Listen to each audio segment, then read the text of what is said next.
Donald Trump is the American people's retribution against elites. By and large, if you feel like you're well served by America's institutions, you vote for the Democratic Party. If you feel like you are not well served by America's institutions, you vote for Donald Trump. Why did this happen? Because of decisions made by our elites and our institutional leaders, and Donald Trump is a reaction to that. The paleocons have been right about everything for the last 75 years.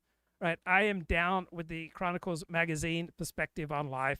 I'm not down with the Commentary magazine perspective on life. When a communist, a leftist, a neocon makes a good point, I'm going to stand up and say that communist or that neocon, right, made a good point. Would we have as much citizen journalism if mainstream journalism hadn't been so crappy in areas and so biased and so shoddy and so deceptive and hypocritical and lying and covering up, for example, about the obvious senility of Joe Biden, right? Joe Biden has been displaying obvious signs of senility, right, since 2017, and the mainstream media covered it up.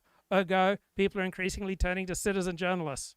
In that fall that people looking back say, maybe that was the beginning. But I only bring this up to say that, the greatest public health failure of our time gets into China and gets into establishment and gets into and gets into HHS and gets into the CDC and gets into Anthony Fauci, and then gets into this whole question of whether or not there was a concerted conspiracy among the people who do this work with viruses to suppress the truth about the virus, because it was going to come down on their heads and bring them into disgrace and world historical blame for having supported a policy of gain of function research that had been rejected and had essentially, we had been told, was not going to be done anymore because it was too dangerous. Nobody questioned that there was no skepticism about establishment ideas about health in 2020.